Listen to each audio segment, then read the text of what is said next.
I am John Paul Raj, and I'm on a mission to make the learning of math fun. So if you're new to this channel, please do consider subscribing. This is part 9 of transformations of functions. I know this has gone too long, but I hope this has been helpful, all right? So I'll link all those videos in the description box below. Please go ahead and take a look at them if you've missed out on any of the videos. On this video, we're going to continue to solve some questions based on a certain suggested order of transformation in the case of combined transformations.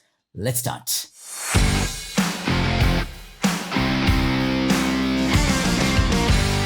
In part 8 of transformations of functions, we've come across this fantastic transformation equation where I go into detail explaining what A, B, H, and K, what those 4 letters mean.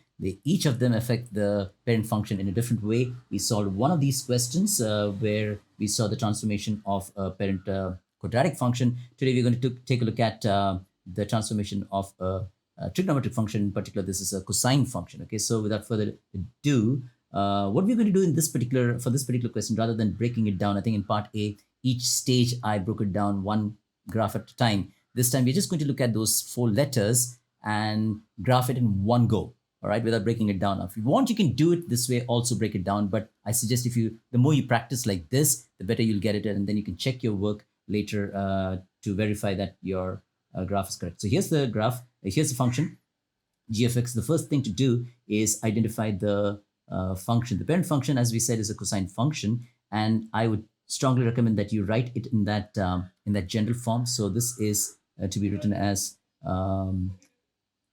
2 f of negative x plus 90 plus k, and we're trying to write it with that a. We're trying to identify what that a, b, h, and k are. All right. So let's do that. So what's going to happen is this one is then going to be 2.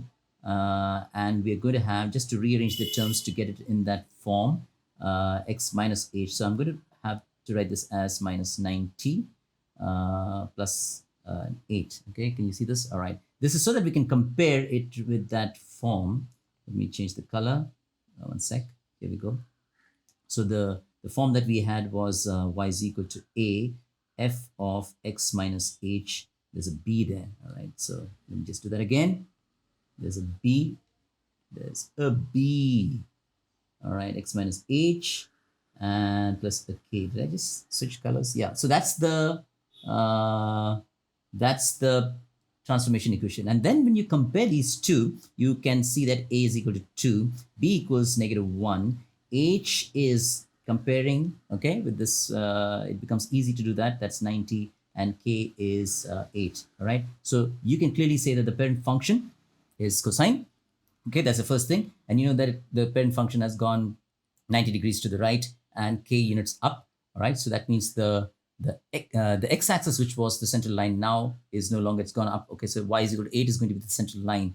And this one out here, b is equal to 1, b is equal to -1, sorry, b equals -1. That's inside. It's like, it's this reflection. So if you have y is equal to f of x, I'm going to write it here, y equals f of x.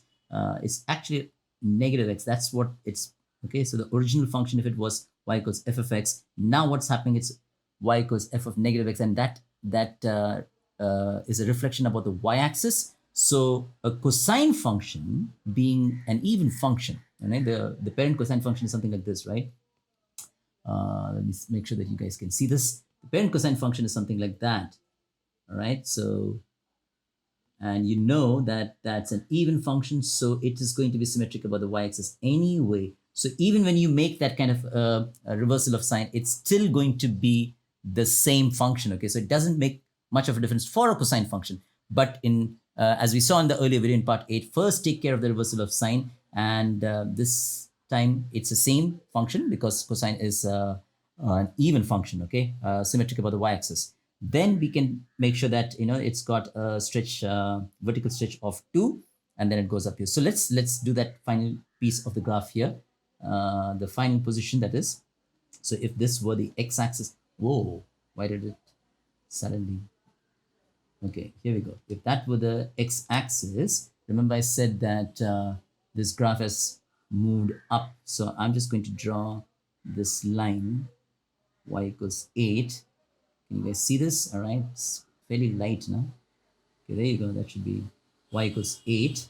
right? And that's going to be my central line. And if that's 8, remember the stretch factor was 2, all right? So vertical stretch, so it's gone up by 2. So let's call that 10, and let's call this 6, all right?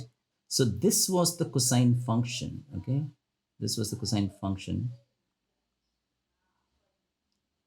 I'm just going to draw it, okay? And then maybe mark 360. And if you want, you can even draw what's going on here. So that would then be a negative 90. Now, the function that we had was y equals 2 cosine of negative x plus 90, I believe, plus 8. And we noted that h is 90 means the graph actually is shifted to the right by 90 units. Okay, so that means this part has gone up here, right, to 180. This point has come up here. Let me use another color now. Right, this has come here, and this point up, has moved across by 90. So which means what you're going to get is something that is looking like a sine function. Now, I am not artistic, but this is the red graph. Okay, so let me just, yeah, this is not flat out here. Okay, that means, let me just make sure that this is also like that. Okay, just in case you're going to make a full graph. Okay, so the red graph out here is going to be my final graph, and basically, let me just do it this way, dark red. Basically, it is the sine graph. Okay, basically it's a sine graph, and when you look at the graph, it should look like it's a sine graph that's gone up. It should be something like y is equal to 2 sine of x plus 8. These both should be equivalent. Let's check on our calculator. This is my graph, and of course, when you sketch for the exams, remember, you got to show the key points. That's the x-intercept. And this point, of course, should be 90, 10. And this point out here should be, what's that, 270, 6. All right, those are the key points that you can show on the graph after you've sketched. All right, let's check it on the calculator. So here we are. I'm going to add a graph page, and I'm going to do enter the function as it was, okay, as it was given in the question, that is. So 2 times cosine of it was a negative x plus a 90 and plus 8 outside, right? So when I hit enter, what am I going to see? I'm going to see nothing. And the reason is because the x value is only up to 10. Remember, this is degrees, and we need at least 360 degrees. And this is only up to 6. And we've got something that going beyond 10. So let's just make those changes. Okay, so if I make this something like 12, and this can be something like a negative 1 perhaps, that's good enough. I'm going to change this to negative 60 degrees, that is. And this one can be something like 400 degrees. Now you'll see the graph. There you go. That's the graph. Okay, and that's the line y equals 8. Okay, so if you want me to do that, also I'll do that so that it'll help us to check. Let's make that a dotted line. It'll become easy for us to verify. There we go. There you go. Y equals 8. That's a line. That's a central line. All right. So it's basically, as you can see, and the key points. Let's confirm with the key points. The key points analyze graph, the maximum value of this graph, of course. And you can see that's 90, 10 as we saw that, right? Can you see this? 90, 10, the maximum value we have 90, 10, and exactly just like that we have here. And also the same thing can be done for the minimum value here. This is the graph you're looking for, and the minimum value is 270, 6, as we had already seen that, okay? Now, remember I had said something else, okay? That's 270, 6, but what I said was this graph is equivalent to this graph. And sometimes you have these kind of questions, okay? Write the equation in 2 different forms, and that also can be checked. So I said this is the sine shape. This is the same shape of the sine graph. It's has got a vertical stretch of 2, and it has just gone up by 8 units. Let's just check that one also. So what we're going to do is that we're going to enter in, 2 times sine of x, and just let's say plus 8, right? And we hit, and there you go. That's in black color, all right? And maybe what I can do so that you can see that it's right on top of each other. Let's make this a dotted graph, maybe with some style. There you go, dashed graph.